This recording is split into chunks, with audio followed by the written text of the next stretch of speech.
Prince Institute. Exercise 126. Sir Happy Singh. Ready? Start. Madam, the second point is in regard to taxes under Article 269, whether we have referred the matter for the consideration of the 8th Finance Commission. We have referred it, and the 8th Finance Commission will explore the possibility, the scope of this particular area, whether we can increase the revenues of the states. I do agree with the observation made by the honorable members that is a very important area on which the states are dependent. If you look at the figure which we are having as sales tax revenue, you will find that from the figure of rupees 965 crores in 1972, I am talking of all the states taken together, sales tax revenue has gone up today to rupees 4,000 crores. So, it is not simply possible to do away with it, and that is not the intention of the government of India. When we had the conference of the state chief ministers, it was not our intention to put the state governments to difficulties. We assured them that we would fully compensate what they are getting today, and that not only we are going to give them fullest compensation, but at the same time we will see that there is a regular growth in it.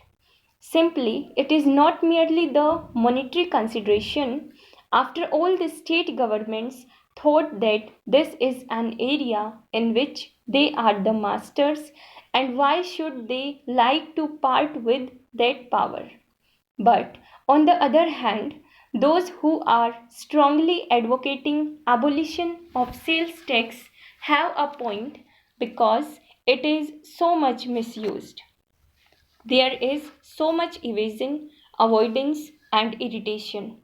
Therefore, I do not say that there is no point from either side.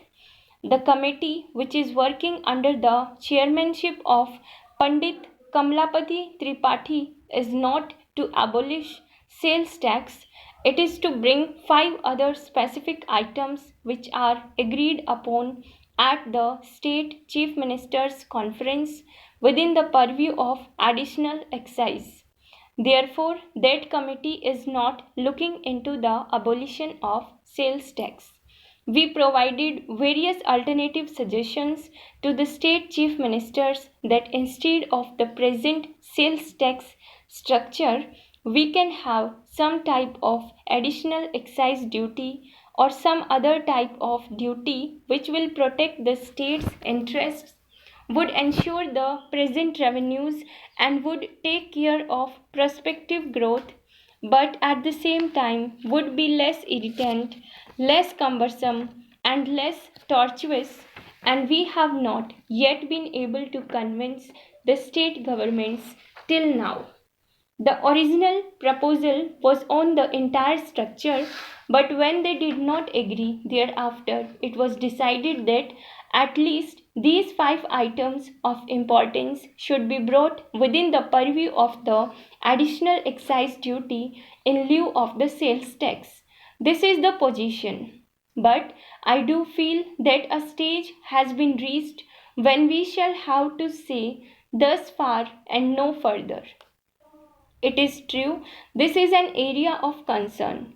But at the same time, if you find that on certain items the sales tax is 20% when the excise duty is 8 or 9%, then it would appear to be almost exorbitant. I would not like to go into the other aspects which have been mentioned by some of the honorable members. Only one point I would like to submit most respectfully for the consideration of the honorable members.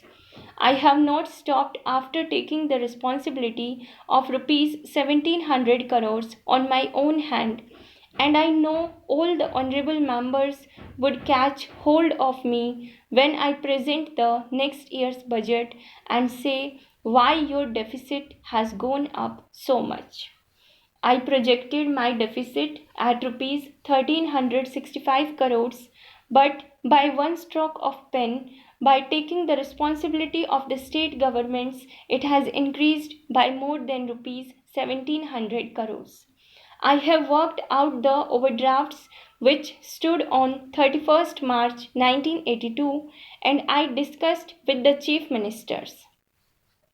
I am afraid none of the chief ministers shared your views, not even the chief minister of West Bengal. He wanted that it should be over a period of 7 years.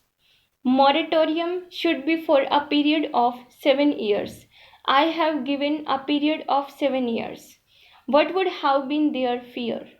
If the old formula would have continued, one third of the overdraft which stood on 31st March 1982 would have been adjusted in the year 1982-83 itself.